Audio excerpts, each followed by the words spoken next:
coffee energized the vegetables. So, Robbie, You're going. but can we see it, please? We are live. Okay. There we are. Happy Monday and peace, everybody. Live coverage from Berlin Retail Center, Rijk Zwaan. I'm Tom Zollner from FarmTech Society. We're trying to introduce our founding member, Rijk Zwaan. This is Jörg Werner. He's the brainchild behind this fantastic idea. I welcome all the delegates on this interesting Vertical Farming World Congress. And I hope we're going to trigger some interesting discussions. And please come back with any questions you have. Jörg, when did you first start thinking about this concept? Because a seed company, by definition, is not really involved in retail, is it? Yeah, thinking, it's more than 25 years ago. It actually starts with the so-called water pump crisis of the Dutch tomato bringing to all Germany, when from one day to another, the Dutch tomatoes not taste anymore because of the changing of the Spanish way of production, that they had this long shelf life tomatoes, they let them ripe in Spain, and sometimes they realized that the old Dutch system, let them ripe on the transport, doesn't work anymore. Everybody realized the Dutch tomato doesn't taste anymore. And then there was a crisis in the business, crisis there, and we are a Dutch company, and they ask us, what can we do? And then starts all the thinking, also for us as a seed company, we have developed not only seeds for the farmers, we have in the end to have developed seeds for the consumers on these different markets. And then we had the first idea to solve that. That was the beginning of the cluster tomatoes. That was the beginning of the first taste breeding things in tomatoes. And then so step by step, going deeper in understanding retailers, understanding consumers. And that is becoming more and more a natural part of our business. So a crisis triggered this. This is interesting. Was that also an invisibility of the production system, in a sense, who also made that move to also pay attention to the end consumer? Or was it at that point really not that important where it was grown? Because today we're asking this question, how come greenhouse growing is still so invisible to most consumers? And let's go this 25 years back. In this time, there was, for example, a lot of exhibitions. There was an exhibition only for seed companies with the farmers. Then there was an exhibition only for importers, only for exporters. There was an exhibition only for retailers alone. So the different layer in the business was not communicating to each other. And I think this missing link in the communication of the value chain was the most important problem, that we come to this point, that nobody was telling us as a seed company or the grower that the system, let the tomato ripe in the lorry when they come to Germany, is bad for the consumer, because there was no communication at all. And this is the change which is coming up. And so we as a seed company changed step by step our pictures in the early or end of 1990, 2000. We said, no, our final customer is the consumer. Our most important customer is the grower, but we have to understand the complete value chain. Fascinating. Why exactly Berlin? Why wouldn't you do that in another metropolitan space? Sorry. Yeah, it's a nice city, Berlin, and I live here. Now, I was the first one which was involved in that. That have also a little bit to do, that I had some experience with markets and how it works when not only growing conditions are important for farmers, because I'm originally from East Berlin. And then in 1990, we had a situation that my farmers not only needs variety, also help in selling. And that's why I was involved in this topic. That's why the board in Holland collect me to help them with these developments. And then I was here, we had the first office here, and that was one reason. But to invest more in Berlin, there are different reasons. We are really here in the heart of Europe. We are the biggest retail market and one of the hardest in the world. And Berlin have the opportunities also to match in our new conditions here a lot of internationality when we make consumer research. I see. So the German retail plays also a big role for your choice of Yes. Not the headquarters of the retail, but that we are here in Berlin, where we have a lot of opportunities to make our research. Very interesting. So how did you structure this? I mean, I see this looks pretty much like I would walk into a produce aisle when I enter Rewe. We have 50% of our retail center here, where we only see at the moment a studio style. Normally it's a little bit bigger. 50% we are doing here really for consumer research. I come later up to some examples how we're doing that and what we are doing in the consumer research. And the other 50%, the name is Retail Center, is giving advice with our product know-how from the global vegetable market to retailers, but also to large suppliers. So we give it in both directions, sometimes even together when they want that. So that's 50% research and 50% advice and selling to retailers. And so that's interesting. As a grower, I can also get advice from you to learn about the marketing of the produce I'm trying to grow for the market. Yes. And you say you do that in conjunction together with the retailer, so you have actually the entire value chain involved in this. Huh? Is that something you see is a future model for a lot of vegetable growing? I mean, the reality is we need to grow a lot more vegetables in the future, right? The demand is skyrocketing, and how do you build up this capacity? That's the big question here. Now, is that also obviously a seed company needs to be very strategic and look forward? How is that also part of your thinking here with the retail center, or would you even consider that is a completely separate discussion? Can I make some words around that? Of course, okay. Anything you want. A big change, what has happened here in Europe in the last 30 years, was that we are coming from an offering market to a demanding market. Look to the old Dutch systems. The auction market was make any farmer whatever he wants, brings to the auction, and the people from all other layers in the chain could buy whatever they get. When the retail becomes more important and more strong, then of course the retailer knows more in advance what they need. Also, they have to look more to the consumer side, what they want, and we're coming now more to a demanding market. And demanding market must be organized. And that is one of the major reasons that we also have to understand, look, our variety criteria are still mainly related to farming in terms of security, in terms of resistancy, in terms of uniformity, in terms of sustainability, and so on, harvestability, and. But a lot of things, the tomato crisis comes of a change in a characteristic of shelf life. That's why the people which coming from far away, like in Spain, had an advantage because they harvested red. Red is tasting better than tomato. So this shelf life was influencing our business, strong.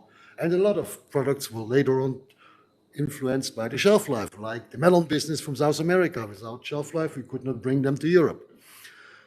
And third one is, in the end of the day, the consumer don't like it because of taste. The taste is a consumer story. And you can ask the farmers in the 90s, what about taste? Yeah, taste is something, we have enough salt and sugar in our, there was nothing about that. And that's why we have to look to all criteria to make a good variety. And then the final thing, we're all fighting to make these varieties for the consumer as best. And that is a little bit, how we are coming to that, and we cannot do it without consumers anymore. If you're doing a wrong decision now, seed breeding progress, 5 to 20 years. If you make now a wrong decision, maybe we are out for 20 years out of the business. It's pretty scary if you really take all the risk in that long term. Huh? Yeah. So that makes a lot of sense now to really think about the retail center as something that could benefit the whole value chain outside of just the seed production.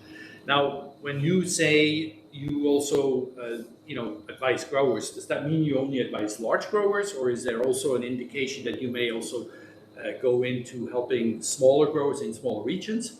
Because as we see, the developments are obviously local for local.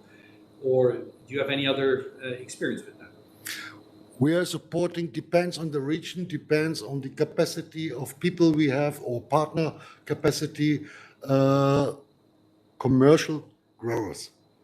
So that means everybody which is doing fruit and vegetables mainly as a major business, they are our customers.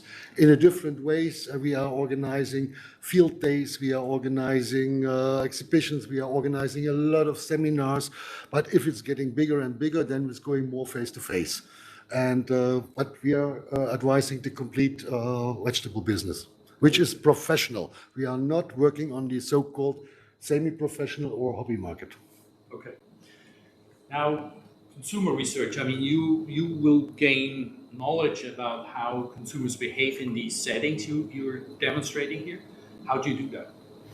Yeah, we started already also 10, 15 years ago with some researchers, because when we have a new variety, we always get the same question from the farmer side: how good is the yield, how good performed, and how much better there is. From the retail side, what is better than, and in the end of the day, the retailer asks us, do you assure that the consumer like these varieties and why? And what I have to replace, why it's better than the old ones, etc. And if you not have these questions available from both sides, if you not can give the farmer the answer, how good they perform in the greenhouse or on the field, and if you not can give the retailer how good it perform on the consumer side, we don't can bring this value chain together, and it helps to do it parallel. That's why we are starting, especially in the high value crops, and you see here around lettuce, you see the cucumbers, tomatoes, aubergines, peppers, not today the melons, that we are looking for consumer demands. And the diversification, for example, in tomatoes, it starts now in other crops, in the peppers, in the cues as well, or in the lettuce, have a lot of things to do with taste, but also with usage, with other things. Different countries have different histories, different usage, etc. And to know that better is for us a competitive advantage to introduce varieties. And a happy variety is happy grown by the farmer and happy sold by the retailer, and the consumer likes it. And we try to make it happy. Consumed. Happily consumer in the end, yeah. So that means also the regional taste or the regional variety will start playing a bigger role. It's not just one size or one variety fits all. We have a couple of drivers and growth drivers in our business.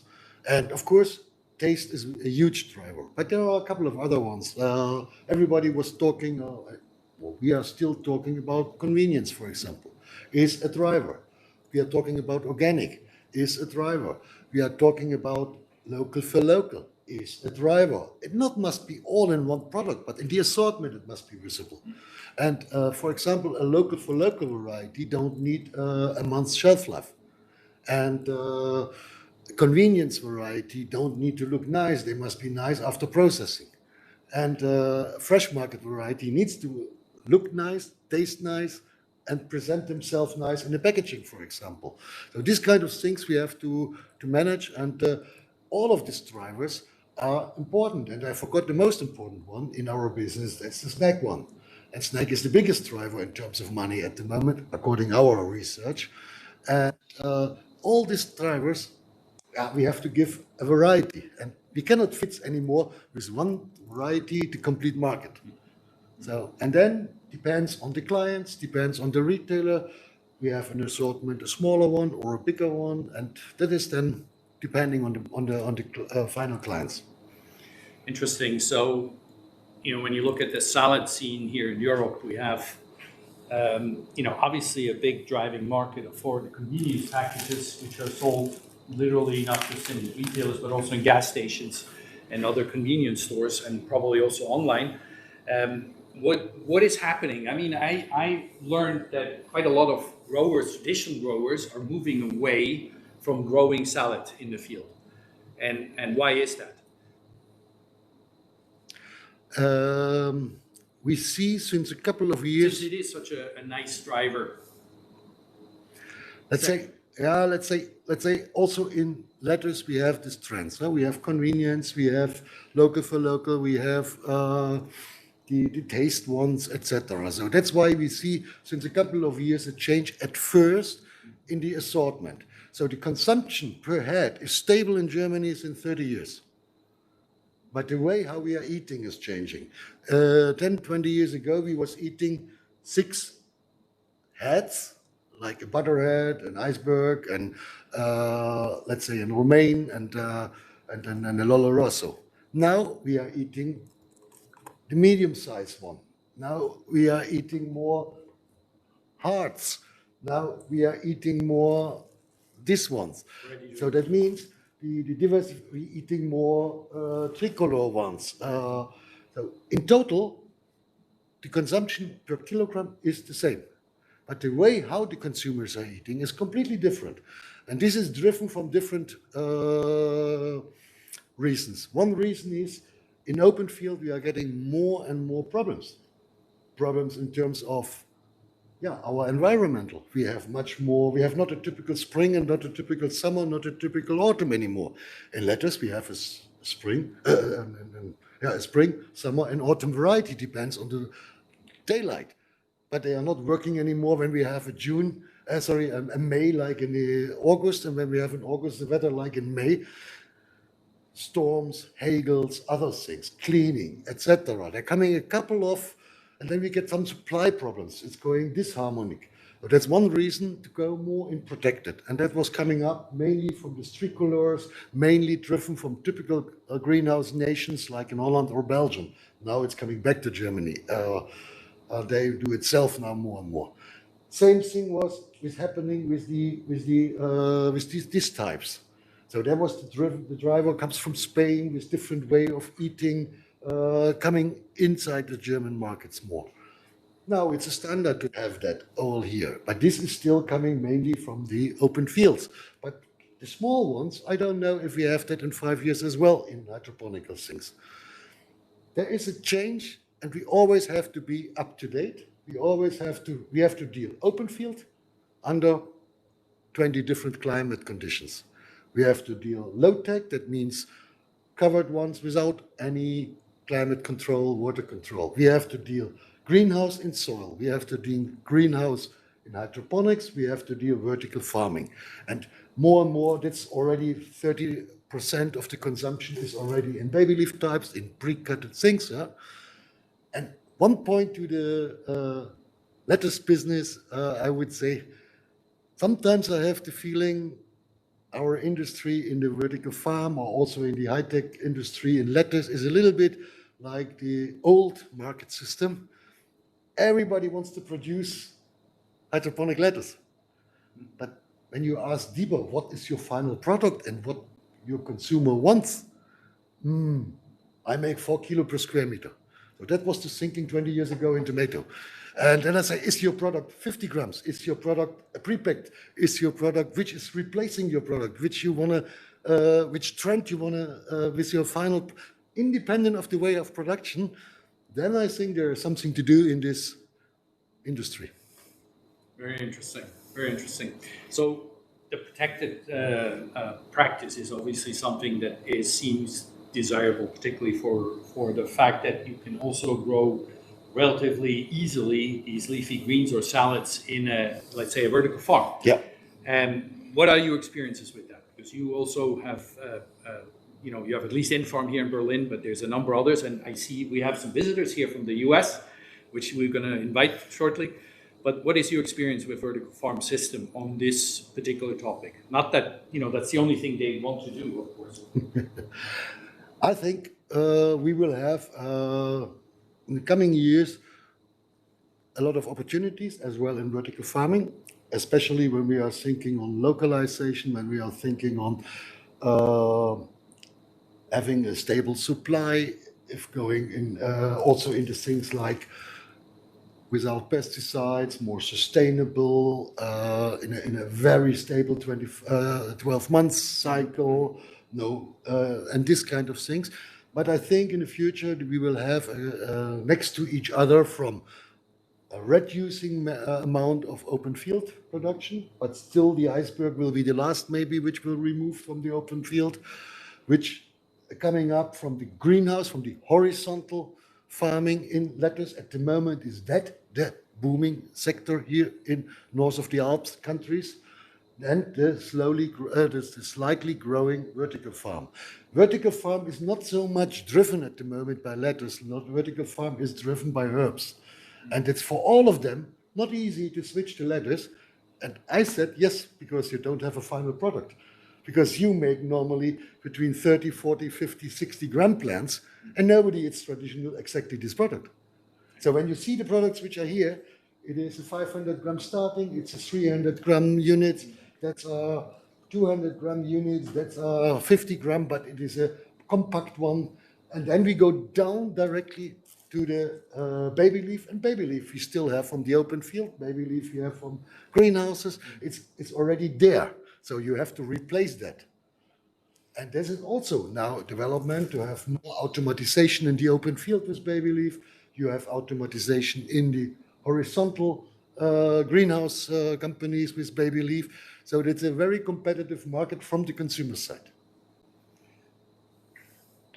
Would you lean out the window and give me a prediction if vertical farming can put a dent in the production of these types of products for the future? Or would you doubt that? No. I think when you combine in a good way, I think more research, what is your final product? And we have a lot of opportunities there. There are so many leafies below 30 grams, which you can maybe bring in this format. Combine that smart with your complete sustainability story. Less water without pesticides, CO2 neutral, carbon dioxide, and so on. And that combined with the local for local trend service, maybe to make a service in a distribution center of a retail center, in a distribution center from a retailer or close to hypermarkets, close to other things. So there is a lot of opportunity to combine these trends in a smart way. And I believe that we are getting in this way developments next to the development which happen in the horizontal farming. The cost will be the open field. So open field will be reduced in the future. And I'm not saying who will win in this in the near future. I think it will be the greenhouses, but it's still growing potential for the vertical farms. Yes. And in the mid and long-term future, I believe more in the vertical farms. Okay. In these segments. Well, in reality, the demand should not be a displacement market. The demand should actually just keep on adding, right? Yeah. So and just we can really say that possibly we're not going to kill each other, right? We're going to just grow with each other. Right? But we have this experience with tomatoes. We have this experience with cucumber. I don't know from my colleagues from the US these figures, but we are fighting about 4 kilograms per household for 40 million households. So who can deliver these 4 kilograms? And we have in lettuce, we have so many opportunities to produce it. Yeah. And that way it is a hard fight. In tomatoes, everybody knows the tomato market was looking completely different 20 years ago in Germany with 90% of a round tomato. Yes.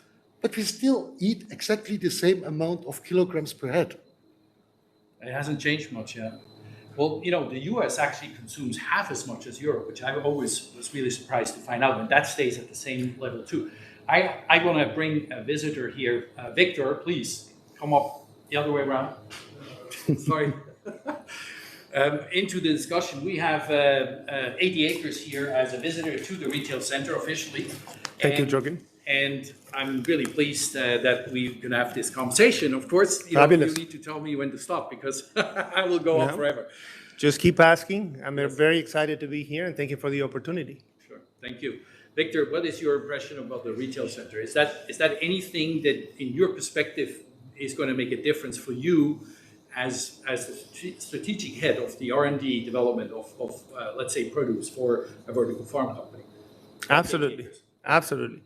We're very excited to be here today. The Rijk Zwaan Center has established the direction of where the consumer wants to go. First thing we need to understand is what does the consumer want?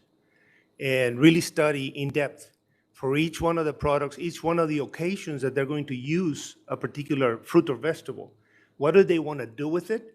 And then we want to build from genesis, from the variety to fork, a holistic solution that delivers on that expectation, that exceeds on that expectation.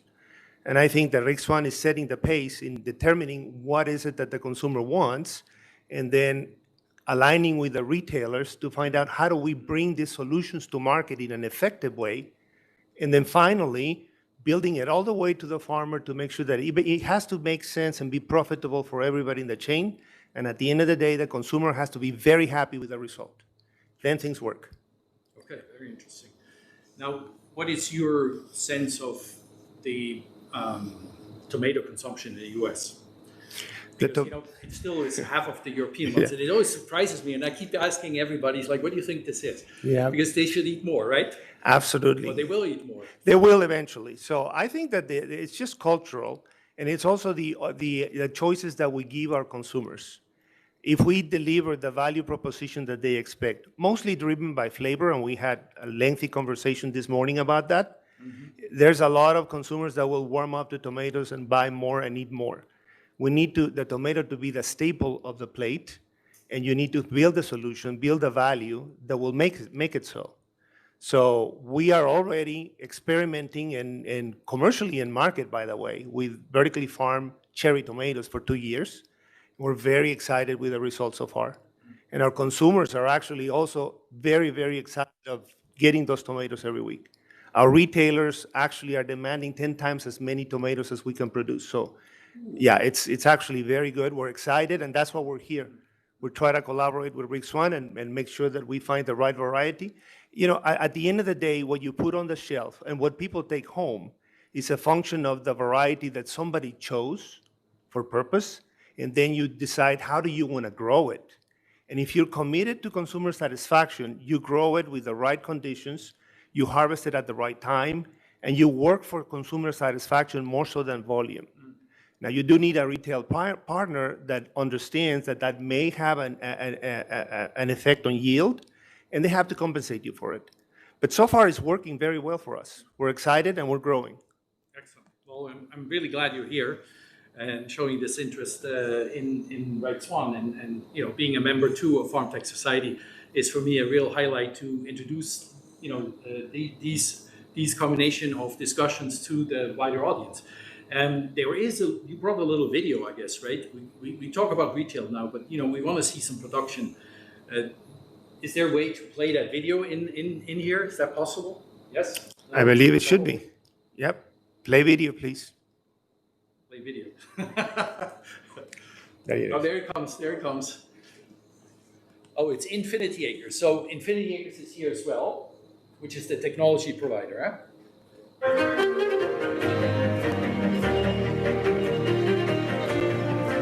There has to be a better way. There has to be a more sustainable way for us to grow food and to feed the world. You can have local food production in the middle of New York. You can have local food.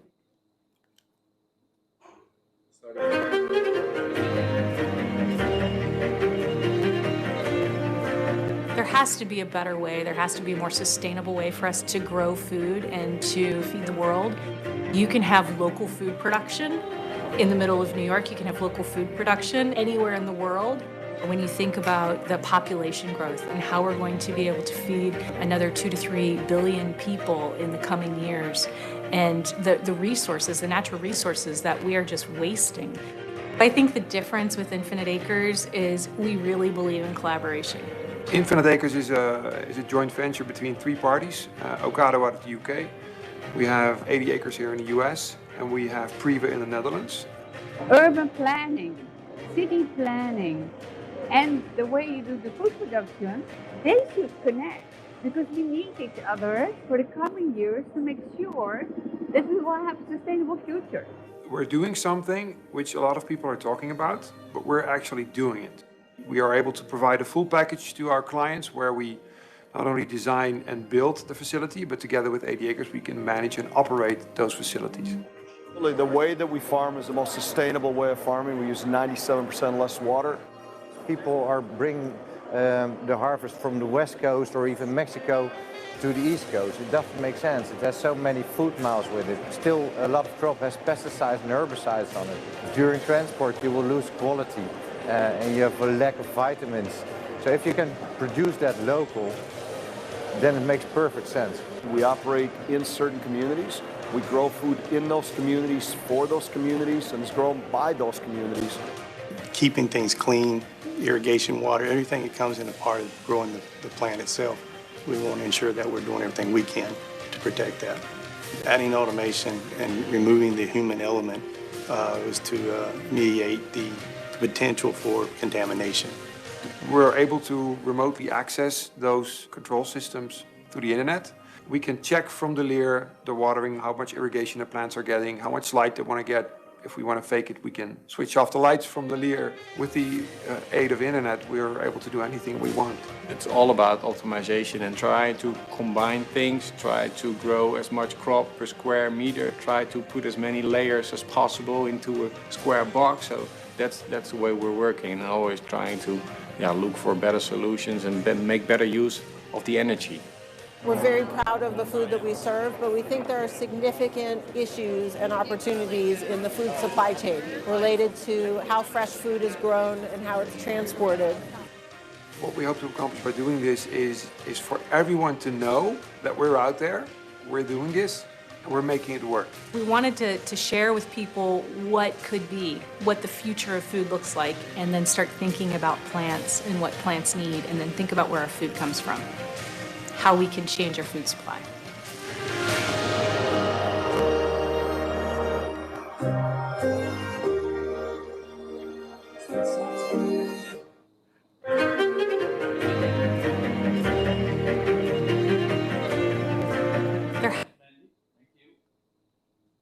So, I mean, clearly, you're also really banking on technology, yeah?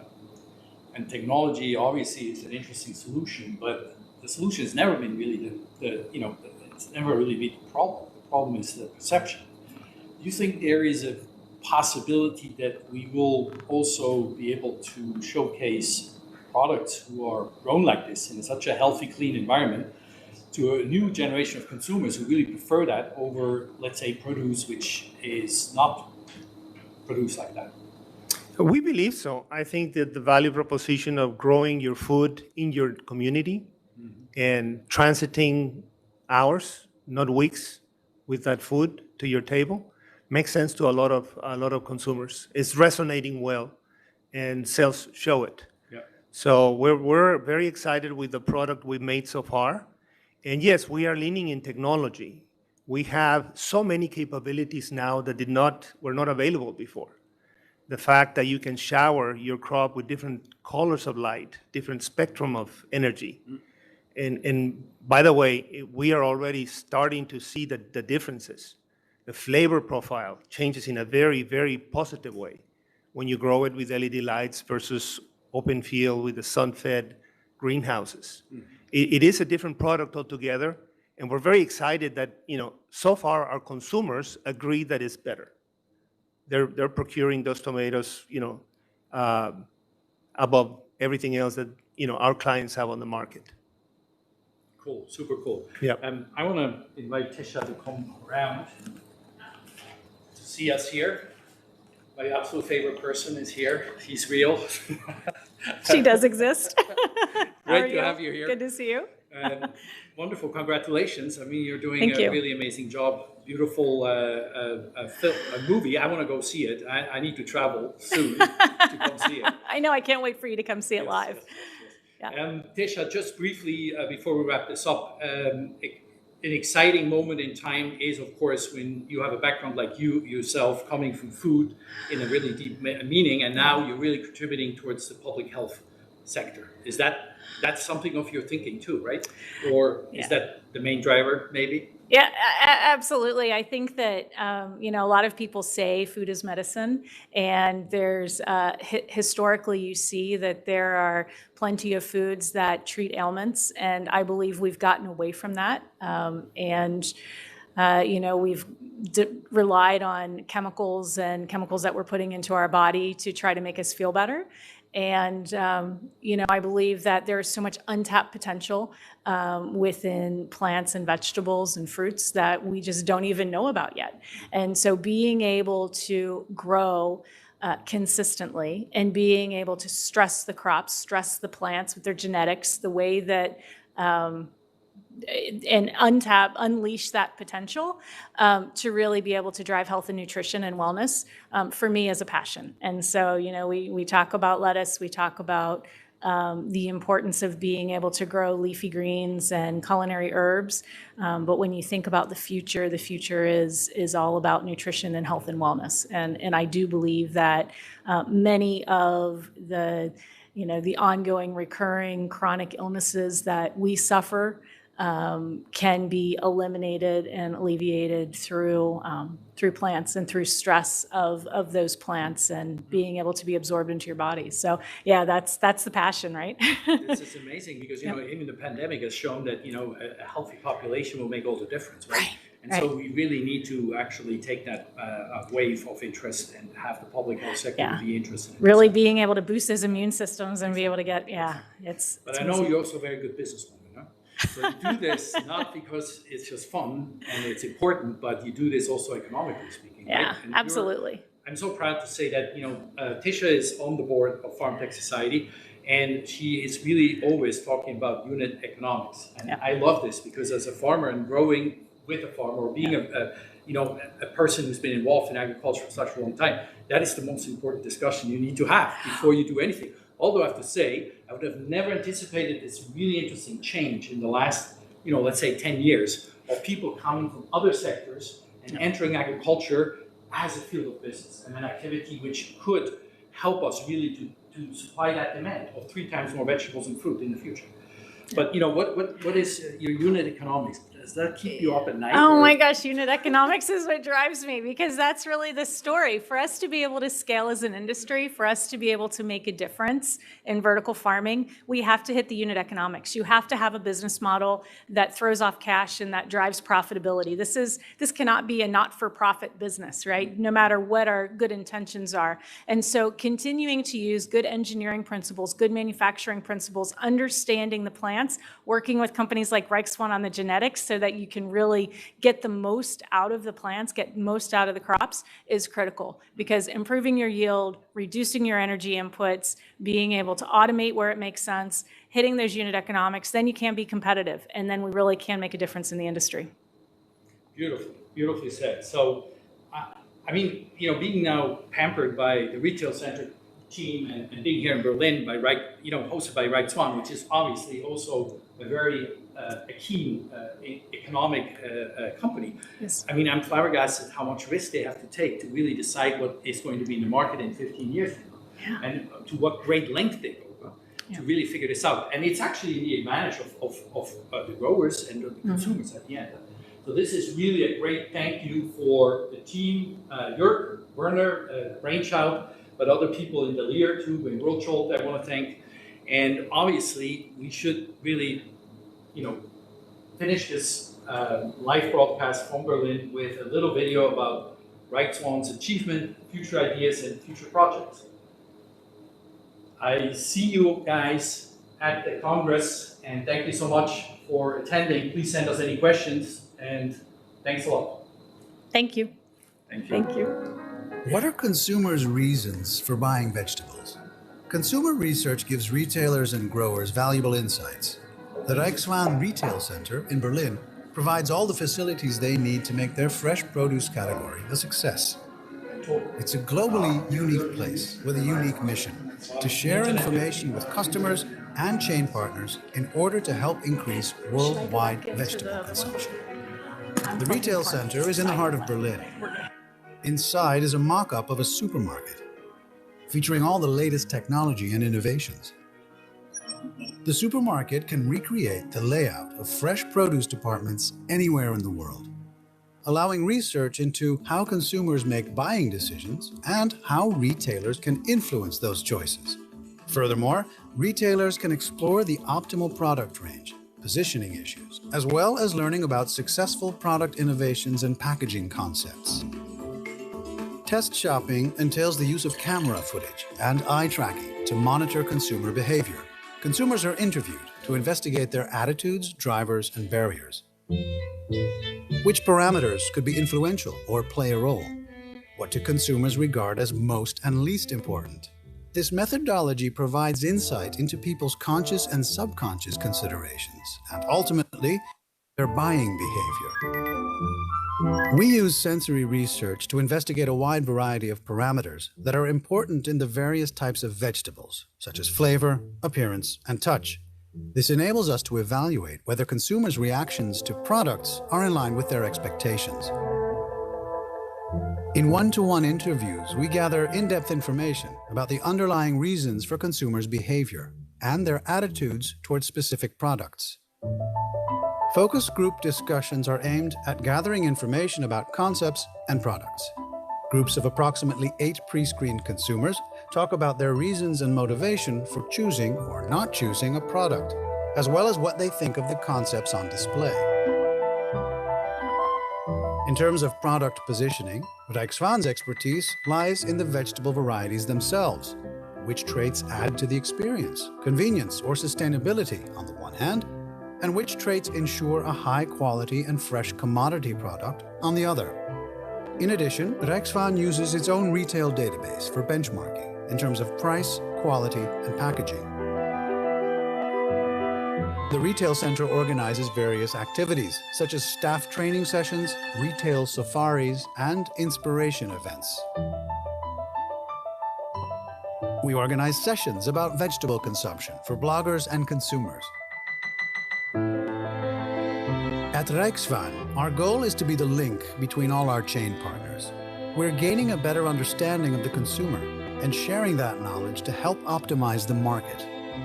We invite you to see what the retail center could do for you as a way of helping to increase worldwide vegetable consumption.